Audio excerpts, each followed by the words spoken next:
انا زهقت.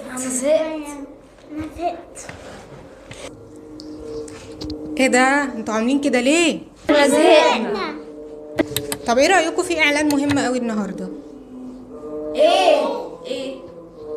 النهارده هيبقى في حاجة اسمها الألقاب. يعني ايه القاب؟ ألقاب يعني كل واحد فيكم النهارده هيكون ليه اسم مميز. طب الاسم ده هتكسبوه ازاي؟ الاسم ده هتكسبوه لما كل واحد فيكم يبقى بطل في حاجة معينة. يعني مثلا في حد النهارده هيبقى اسمه بطل السرعة، انا بحب السرعة. وفي بطل النهارده هيكون اسمه بطل الإجابات الإبداعية. انا بحب ابدع قوي في الاجابات. في بطل هيبقى اسمه بطل التركيز. دي لعبتي انا بحبها. طيب كل واحد فيكم عشان ياخد اللقب بتاعه لازم ينفذ معنى اللقب. يعني أحمد أنت هتكون سريع، موافق؟ موافق. وانت يا يوسف طبعا انت هتذاكر، وفي حل أسئلة الدرس هيبقى إجاباتك مبدعة. موافق، بس ده هيحتاج وقت. مفيش مشكلة، خد وقتك.